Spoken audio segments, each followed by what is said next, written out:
What's going on, everybody? You are listening to the 3 Count with your boy, Philadelphia's finest, Isaiah Fraizer.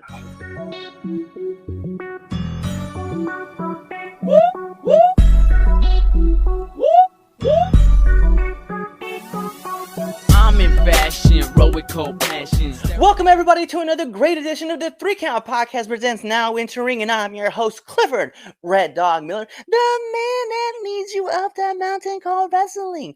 And by now, after our 290th something episode, I would just think you would say with me, I am your Sherpa, because like your tribal chief, acknowledge me.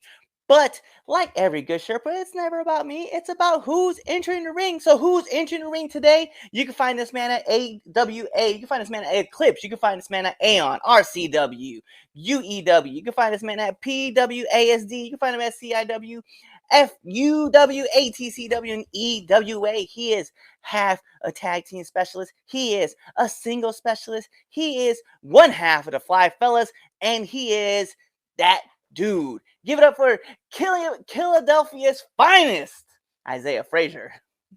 What's going on, my man? Finally on the 3 Count now. Man. It's been wild because like we keep running into each other like all the time.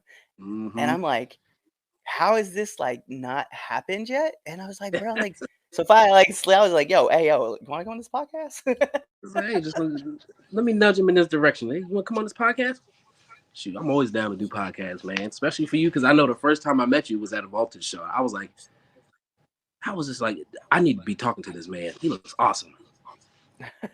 I appreciate it. Actually, the first time we met, it was at the summer event for C3W. Oh, wait, was it? It wasn't that festival, was it? It was like some cookout thing that they were doing. Oh yeah, I remember that. It was in like somebody's backyard, and literally it was like they had the whole works. They had DJ Quicksilver, everything. Yeah, like, what's happening? There was a lot going on. See, not my camera's always messing up, but yeah, there was a lot going on in that show. I remember like City was there, and like I forget who was there. It was a wild day, and I think I was working. I think it was with Darren Carter and who was the other guy that was around? I think it was Chris Slade. I think it was those. I don't remember because I've done like 4 or 5 of those shows, and I never remember. It's like always so much going on. I think you wrestled Vam and Slade that day, didn't you? It might. Well, no, Vam and Slade had their own match, so then it would have been Darian Carter would have been the one I worked, just him, because I remember I think like they both showed up and they were like, "Hey, you guys put a match together," and like then they just tore the house down. They just showed up. They're like, "All right, cool, we'll go." And then, they came back, follow that. Like, oh, they were all like, me. "No, no, I don't want to." Nah, I'm good. Right where I'm at, I'm great. Yeah. And then we ran into each other at the Voltage show, and I was like, "Hey, like this is gonna be so much fun." And I think you guys had just worked Dog Nation, and I was like, "Yo, that was fun." Yeah, yo, you guys had looked like you were having a blast. I'm not even gonna front. Like it was such a good match. I was wrapped up into it, and I was like, "Yeah." I was like, "These guys look like a bunch of guys like I could just party with." Yeah, I could party with these guys. I'm not gonna lie though. When I jumped off that little deck thing, I was scared. I was scared for my mind. I was so scared. I was like, hey, hopefully I don't land in no dog poop here. I think the other part too, I had just worked like Will Knox at the same show too, and I was like, our match was okay. And then like everybody was just having fun, and I was like, man, I had some friends that came over. They were like 15 minutes away, and they were like, I want to come watch you wrestle. And I was like, I'm here right now. And they're like, boom, they flew in. We're on the way. And I was like, yeah. They're like, say less. So they got to see me. It was cool. It was a trip though. I did love the Voltage shows, which by the time this episode comes out, we have already been on the Voltage show. So, you know, like, hey man, so how did you feel about the Voltage show that we were just at? Not like it just happened. It's like, hey, how do you feel about that? It just happened. You're like, oh. Yeah, it was a good time. We had a lot of fun. we had some It was things good. happen. Yeah, it was. Everybody got along really well. People You got know, body slammed. That's it. yeah, it was what it was. You guys, it was crazy. There was that one dive that Yeah. There was that one Canadian destroyer, that happened off the top rope. or that one Canadian destroyer. Yeah, it really did. It really came off the top rope. No one saw it coming. It was weird. Mm-mm. Then at the end of the show, they ended it with a super kick. Yeah, I saw the one where the dude did the 450 and the guy kicked out at 2, and then they did the roll up was the win. Like it was wild. It's weird Yeah. because like those are things that happen at indie shows. Like we had Jack Vaughn, right? And anybody who's watching his TikTok blow up, I like I love him. He yeah. pops me every time on one. Every single one, he pops me. But when I watch him, I'm like, dude, like, this is like as weird as this is a real thing. And I didn't think Hmm. that, because being trained by like Sicken and being moved from place to place to place, and like not really, I don't want to say being shielded from that, but just kind of just like seeing it play out. I'm just like, oh, well, it's like I don't really see Yeah. those things all the time. And then Yeah. I watch like IWTV and I'm watching like a lot of other promotions, and it happens all the time. And I'm All like, the time. No it's selling, crazy. taking big moves, and then kicking out at two, and then like you said earlier, roll up 1, 2, 3. Like what? It's a surprise roll up too. Like it's Yeah, and it's crazy to literally the me. weirdest one. It's a schoolboy. You're like, what? Yeah. I recently had a match, but see the funny thing was like I had a match recently with it was on IWTV, it was with Invictus and it was with Diego. Mm, And yo, our match ended in a roll up, but we built a story up that it was gonna be like this surprise win. And it's yeah, exactly how it played out. It was awesome. The match was so much fun, but it wasn't like, oh man, like we did 3 Canadian destroyers and 2 450 splashes and you kicked know out at one. kicked out at 1 and then we powered up and got hit. Yeah, hit, then did a double down, and then let it simmer. It's like, all right, I was just dumbfounded. But yo, question for you right off the jump. I just want to ask, who is Isaiah Frazier? who is Isaiah Frazier? Isaiah Frazier, it depends on the day that you catch him. To be honest, Isaiah Frazier can be the most fun-loving, happy-go-lucky guy. He'll crack jokes with you, but like when it's time to get serious and get to work, he's there for you. But he can be he can be a little asshole. He can be a little bit of a loudmouth if you piss him off. So it's like you can get the best of both worlds depending on what day. So So I think that's the one thing I love about like when you build up these wrestling characters is that they always say like the ones that are most genuine are the ones that are like closely connected to you or like an extension of you, like how other people say like you crank it up to like 1,000 or some people say you crank it up to 100, whatever right. your number is, right? But it's you, and it's you accentuate like one thing that you enjoy about yourself and then you just pull it to a million. Oh, And 100. I feel like that's how people like gravitate towards you because they understand that's your genuine self. That's It's you more being you. natural. You're not playing a character. And that's kind of like my thing. It's like people get realness. Real recognizes real. You can't sit here and go out here and put on a character like we're in the 80s and then think, oh well, yeah, I like that dude, but he's not real. He's not gonna come out there and he's not gonna win in a fight. Like Right. if you're yourself, you know yourself as a person. Like, hey, I know I can win in a fight if I'm myself. But if I'm playing a part, nah, it's not happening. Nah, and it's one of those things where it's like if you don't believe it, the crowd definitely doesn't believe it, and then that character really just kind of like fizzles out. Because even when I Hmm. was talking with Sicken, the one thing about it was he was like, "Well, you're a military dude. You should be like more stoic and more like stone face, and you should have like game plan." I was like, "Yeah, but That's I'm not who not I that am. dude." It's I'm like, definitely not him. mm-mm. And then I was like, and also, I was like, if you talk to people in the military, I was like, they will tell you that we have like this, we're loud, we have like this dark sense of humor, everything is funny to us, you Hmm. know. And he was just like, he's like, all right, fine, we'll try it your way. He's like, you're getting over as this serious guy, but we'll try it your way. He's like, sell me out on something, give me a promo as you would do it. And I remember doing a promo, and he was just like, we'll try this out. We'll see how this works. And it's crazy just how naturally that it comes like that. You Yeah. start being yourself, and then it's like, huh. I got lucky too, because with a couple cool mentors and people to help push me and kind of evolve things, like uh I was able to get like the idea of like how I wanted to tell this story of like my characters. Like, he's essentially Deadpool, and he's just like Yeah, he talks to himself in his own promos. And yeah. like, it is true how they say like the more you work on it, the more you work on your craft, like the better you get at it. Because I I definitely think went that's back and watched perfect. my first one just even recently. Watched my first. I've been doing the Red Dog, the Adventures of Red Dog in each Hmm. chapter, and I watched the first one, and I thought it was really good. And Hmm. I watched it recently, and we're only on chapter 6, and I was like, "Yo, that first one, it wasn't dog shit. It definitely could have been a lot better." It's like And it we're wasn't only talking like terrible, but it 4 could have been a months. lot better.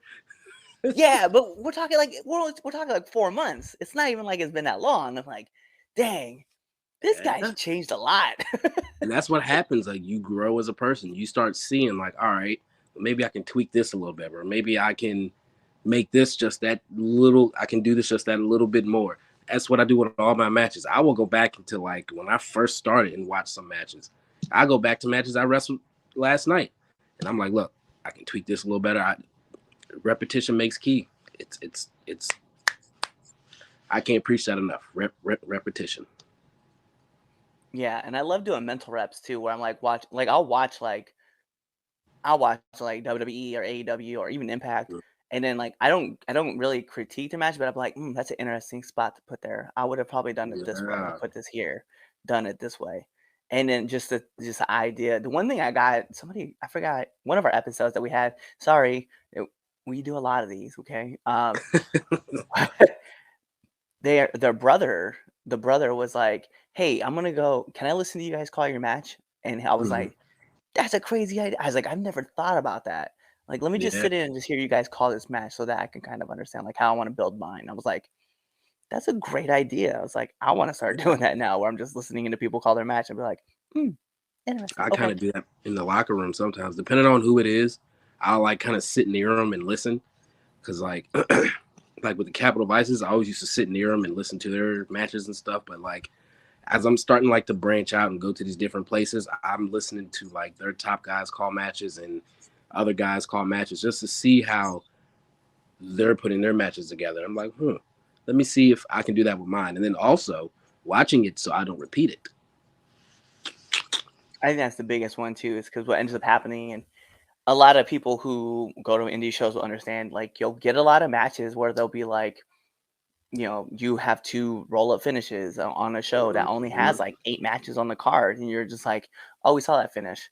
It was just Yep. earlier." Or it was back to back, and that's Yeah, like that's em I don't wanna say, like, that's embarrassing, but that's also kind of embarrassing because it's like, it is because it's you like, could have well, talked this you out. gonna have 2 matches that finish with a roll up. Like y'all couldn't think of nothing else. Right. It was cool too, because like, one thing that I got, I was working with, Tomahawk of the Dark Horses, right? And Hmm. mind you, like, I'm still relatively young to the business, right, myself, Hmm. but I thought about, like, him and I were talking back and forth about how we're gonna do our match, and it was just something for EWA. And I was like, "Hey, like, we could do like a tie-up, we do like a test of strength." And right before we were gonna go do it, Grizzly and I forget who he was working, they did it. They were doing the same. They were doing like kind of a slow start, and he was like, Hmm. Tomahawk was like, "Hey, yo, they doing a slow start. We're doing a hot start. Here's what you're gonna do. You're just gonna attack me from behind, and then Yeah. we'll just run the match from there." And I was like, Yes. "Bet." But that's like the idea is like, "Hey, we just saw this happen. We're not doing it. We're gonna do it this way." And I was like, "Let's go." Exactly.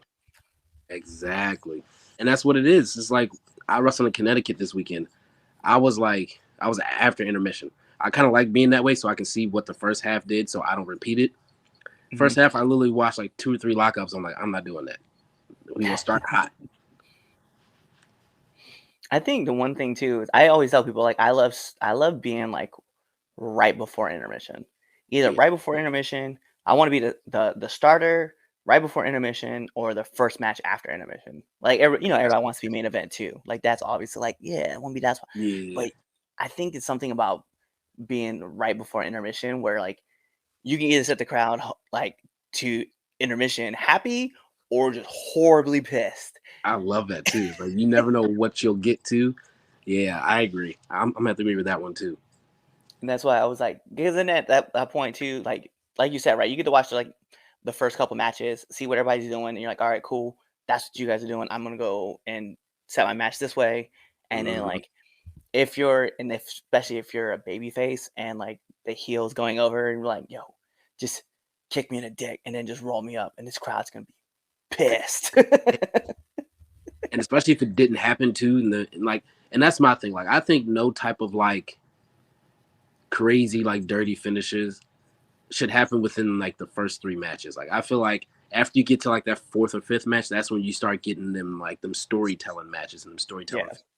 Because the first 2 matches, you open them up, you get them introduced. Like, all right, this is a baby face, this is a heel. The next one, you already kind of know what's what. You got established baby faces and heels. Let that be the wrestling match. And then 3rd one, kind of the same thing. Let that be the wrestling match, but you get a little bit of storytelling. Then as you start going through the show, that's when you start getting straight storytelling and just straight fire. That's just me personally, though. No, I like that. It's a great concept. It's just like you want the crowd to understand, like, hey, like here's what we're trying to tell you. Here's everything that's happening. And Yeah. the further we go along, like the more you're gonna see of like everything else. And then like obviously you get your heavy hitters like at the very end, and those guys usually are there to tear down the house. But I love being that one that's like, hey, by the way, we're here to reestablish that I'm a good guy, and that is not. Yep, exactly. You're storytelling. And also keeping kayfabe alive. You're like, hey, I'm here to reestablish, hey, I'm a good guy, and I'm here to establish he's not. So let's get this energy back up. Yeah, I love it a lot. How did you get into the business? I went to a GXW show, and it was in Leonardtown, Maryland, where I'm from. I claim Philly to 215 all the time, but I was born and raised here in Maryland. I won't tell nobody else that. This is the first time I've told anybody that. But I claim Philly all day, every day. But I was born here in Maryland. So I went down to Leonardtown Armory, and GXW was running a show, and Brandon was on there. Brandon and Jason too were on there. They weren't the Capital Vices then. They were like their own individual entities at the time. So after the show, I asked Brandon, I was like, hey, is there like a wrestling school? Me and like four of my people that I was with at the time, we all asked, and they were like, hey, like, is there like a wrestling school or something coming here? They were like, yeah, actually we got one coming. Like, let's get y'all signed up. Went down to Richmond, signed the contract, and then that was 2015 when I did all that. So I was fresh out of high school. So I was like 17 or 18 at the time. Nice. Yeah, and I guess like to also say like Brandon and Jason are like 2 dudes that I just enjoy like picking their brains and like talking to them. I know and it's wild too because like I met Brandon at a C3W show randomly, and he was just like, oh hey, and I was like, hey, it's nice to meet you for the first time, even though we did a podcast together. And then like meeting Jason, I met Jason at 1CW, and he was sitting there tying his shoe, and I was like, what's up, buddy? And he was just like, hey, what's up, man? It's like, that's him. I think that's what's trippy is that like I go back and meet people, and I know like they're great mentors or someone I can just ask questions to really quick and just get a quick answer. And it's weird that I meet so many people on the podcast, but I don't meet anybody in real life. And then when I first meet them, we're like, hey, we've done all this stuff together. What's up? What's happening? And then the worst part is like you can tell when somebody doesn't remember you because it's like you say their name and they're just like, hey, they're like, you. Or they purposely avoid saying your name, but they keep the conversation casual. Don't worry, I've had that happen a couple times to myself, and I may have done that a couple times myself too. But it's like, I know I have. I'm not gonna lie to you. People go, they're just like, hey, what's up, man? Yo, what's up, bro? I'm like, who's that guy? Who's that? What was his name again? I don't remember. And I hate being rude like that. And I'm like, hey, all right. I'm gonna wait till you put your gear on and then call you by your name when I That's exactly. Now I remember you. Yo, so everybody has one of these, and I know I've asked this question numerous times, and I love it. It's my favorite question. But what's the worst bump you've taken? Honestly, I faced Tomahawk at ATCW. It was recently, honestly. I haven't really had like too many crazy ones, but like, I faced Tomahawk, and then we did a Death Valley driver, but he did the rolling one where he hung on to it, and we did it on the apron. I'm not gonna lie, that knocked all the wind out of me for a good 10 seconds. So like in the videos on YouTube, you can see it, and you can hear me on the ground. Like I wasn't faking that time. Any other time, like I make a certain noise when I get landed on, kind of like just to sell it a little bit. I was selling that one for real that time. Because I'm not gonna lie, Tomahawk's my boy. That's a big bastard. It's a big like, dude. Yo, I was like, you landed on me. I can't breathe. I don't like none of this right now. But let's keep going. Yeah, it was funny when him and I worked, and I think our match is actually online too. You can actually see our match. He came flying in with this cannonball, and like it was my fault. Yep. Like I knew I should have like lowered my head under the second turnbuckle, but I didn't, and I just ate it. And it, he was like, the first thing he told me after match, he's like, dude, you gotta lower your head. I was like, bro, I was just gonna eat that whole thing. Like, I was just okay with this. And he was just like, I was just gonna take it at this point. It's already happening. One thing was gonna happen. Either I was gonna be okay, or I was gonna get knocked out and gonna get pinned anyway. So it worked. So either way, I would have told you, look, just finish me. If I would have been knocked out, just finish it. Just do the roll. Let's go. That's it. Roll up. 1, 2, 3. We got a lot of love for that match too, though, because just like Tomahawk's one of those workers. He's like, "Hey, no, Tomahawk will hit you." Fuck yeah, he does. We were. Everybody was like, "Yo, this was like 5 minutes of just heavy hitting," and I was like, "Yeah, this is a lot of fun." Yeah, I'm sore now. Oh man! All right, so everybody has like these 5 characters that they pull from, like whether it's on TV or wrestlers or whatever, they really kind of model their character after. So who are the 5 characters that you have pulled from? I kind of mine's kind of all over the place. I had like different generations and kind of different sports in mine. I pull from Randy Savage, The Rock, Muhammad Ali, who else? Eddie Guerrero, and there's one, and Floyd Mayweather. I kind of pull from all those just because of like when I put Floyd and Muhammad Ali, it's like they're both loudmouths. And when I'm a heel, I talk all kinds of stuff. I am in your face. I do not care if you're young, you're old, you're bigger than me. I am in your face. When I'm a baby face, I'm more of like the Eddies and the Randys and the Rocks. Like I'm more of like the fire. Like, yeah, let's go. Like I'm here for all of you, but I'm here to have a good time also. I like that. I like that a lot, especially with Muhammad Ali and Floyd. Like those two were the biggest like trash talkers like ever in the game. I don't care what anybody got to say. Ever. Tyson could talk, but Tyson had that mad list. But Floyd was like, he's psychologically like, beating you. It's fluid with his. And then Muhammad Ali, he would just make you, he's like, look, I'm going to make you believe in me. He's that motivational speaker voice. I was like, dang, man, chill out. I'm like, nah, man, I believe when, it's funny though, because Muhammad Ali said that he's so fast that he would hit the light switch and be in bed before the light turned out. And I thought like, that was like one of my favorite things. This man is smooth. Yeah. I just love like his antics though. Like he would be talking trash and he's just like, there's no way this man could be a champion. He ain't prettier than me. He ain't prettier than me. I love it. My favorite one was like, of course, his classic, float like a butterfly, sting like a bee. The hands can't hit what the eyes can't see. I was like, man. My man, he was just way too. That's one of those light year generational talents that you just never see get repeated again. Like someone who had the hands that he had, the footwork that he had, the mouth that he had. Like you were. He used to dance. In. Was that? He used to dance. Like they say, like if you box, you got to dance. So. Yeah. All right, I can see why this man would literally be in the corner, hands down, just dodging like, oop, oop. I'm like, all right. He had All right. all the. He was way too smooth with it.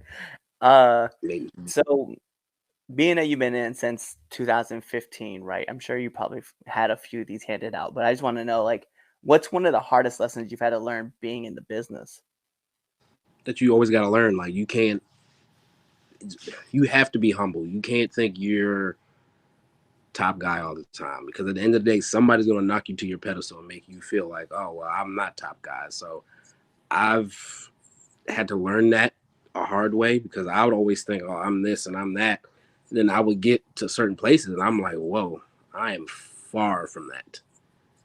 And also just I'll also say kind of like the working out aspect was like, I have to really like, you have to really look the part to really get far in this business.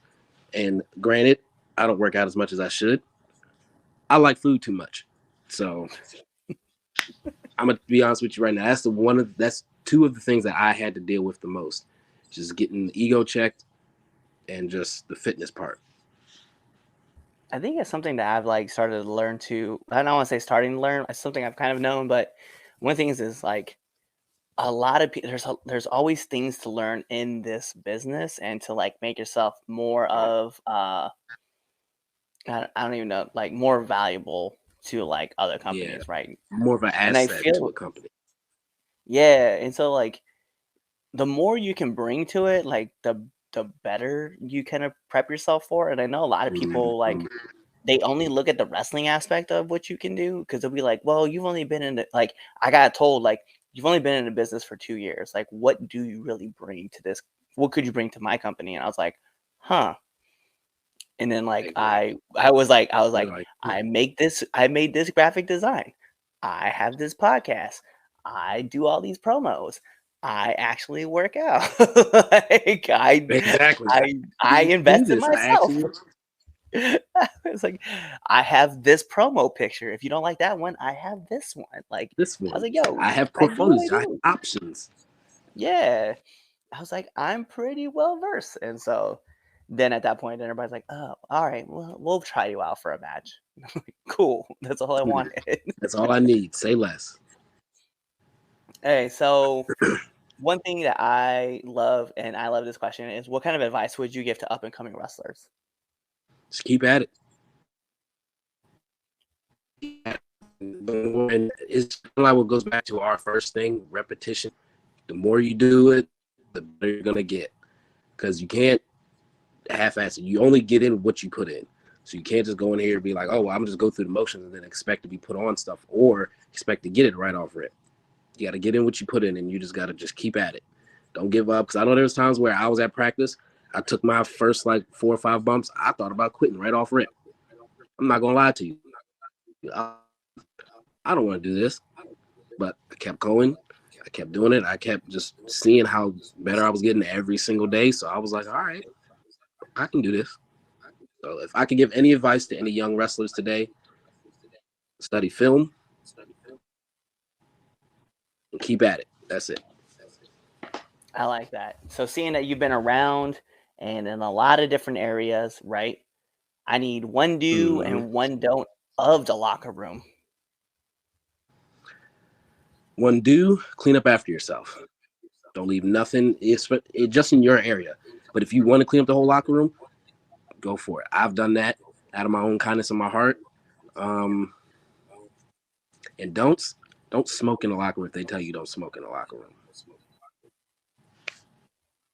Yeah, that's a good one. That's just nasty. It's like, I'm a very clean person. It's like, look, clean up after yourself. Make sure your stuff smells good, and like make sure you look presentable. Just don't come in here smelling any type of way or anything like that. Just take care of yourself. That's it. I like that. I like that a lot. Listen, like those are all my heavy hitting questions, but we do got to get into the best segment of the 3 Count Podcast, and it is the 3 Count Podcast 10 count questions. No, Chaz, I will not acknowledge that the Red Dogs power rankings are retired yet, so we're not doing that. But this is the 3 Count Podcast 10 count questions, and this is how it works. I'm gonna fire off 10 questions at you, rapid fast, and whatever your answer is, That's your answer. That's the answer. All right. So we're going to put on the imaginary timer for added pressure. Bing! And in the words of Mike Goldberg, here we go. SmackDown or Raw? SmackDown. Favorite movie? Friday. Marvel or DC? Marvel. Favorite cartoon? Family Guy. Dogs or cats? Dogs. Favorite actor? Leonardo DiCaprio. It's a popular one on his podcast. Mm-hmm. Batman or Superman? Batman. Favorite podcast? The 3 Count Podcast. Ooh. Right? Yeah, it's not like we have this nominated everywhere. I'm saying. Nominate one person that you want to see on this podcast. I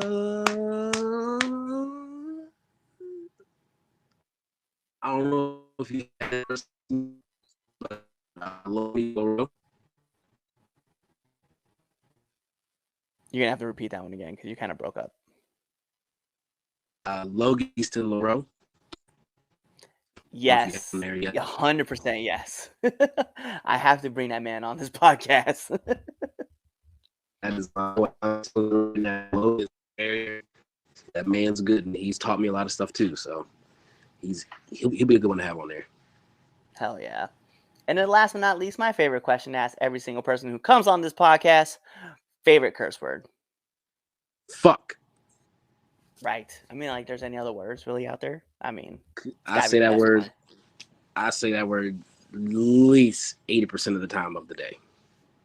I'm gonna be honest. I'm not a Bills fan, but I have Josh Allen as my quarterback, so that word left my mouth every other play last night. I was not happy. I'm telling you, that game was wild. I went to the Giants game. I was more interested in the Bills game than I was anything else.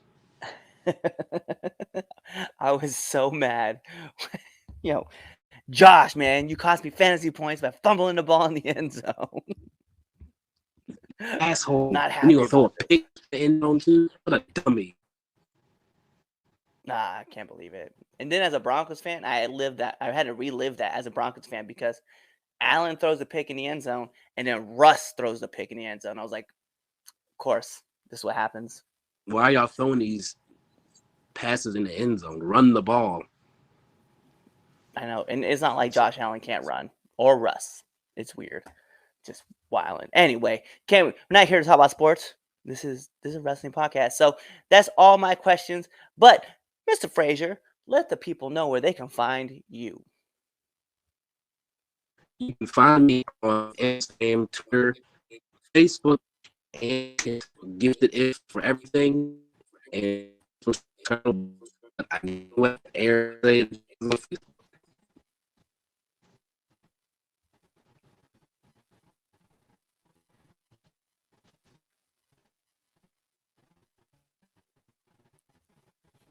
So you were breaking up really bad when you were giving your handles out. So for pretty much everything from Twitter to Facebook to TikTok, everything's Gifted If. Facebook is Aaron Isaiah Johns. There you go. He gave you his handles. He told you where he can find him. And you know what that means. Like every great part of a wrestling match, we got to take it home. Because this is the 3 Count Podcast presents Now Entering, and I am your host, Clifford Red Dog Miller, the man that leads you up this mountain called wrestling. But like every good Sherpa, it's not about me. It's about who's entering the ring. And who's entering the ring? Well, it's Philadelphia's own Isaiah Fraizer right there. So you guys know what to do. Tune into the next episode and be there, or you're following on us all of our social media platforms. You're even buying our merch. You're going around, you're telling your friends, you're commenting, you're subscribed to our YouTube channel, you're following us on Spotify. You're even over on Apple Podcasts, leaving those 5-star Frog Splash reviews. You're doing all that stuff, or you're really just waiting for this episode to end. You're waiting for the outro, and then you're choosing another episode to listen to. Peace. What's going on, 3 Count Nation? I'm Clifford Red Dog Miller with the catchphrase. But what I really want you to do right now, go to twitter.com, right? Go over there, find us at the 3 Count _ pod, give us a follow, give us a like, give us a comment. We want to talk to you guys. Go to IG at the 3 Count pod. Give us a like, give us a follow, leave us a comment. We want to interact with you. Go to youtube.com, give us a subscribe, turn the bell on, turn the notifications, leave a comment. We want to talk to you. Go to anchor.fm/the 3 Count Podcast, and in there, you can leave us a message, and we will talk to you. Basically, what I'm trying to tell you is that we want to talk to you. We want to have fun with you guys, and we love listening to what you guys have to say. Also, one thing I need you to do for me, the 3 Count Podcast also has merchandise. Oh! At prowrestlingtees.com/the 3 Count Pod. Please go buy our t-shirts. We love you guys, and we hope you love us too. So, show us some support, please.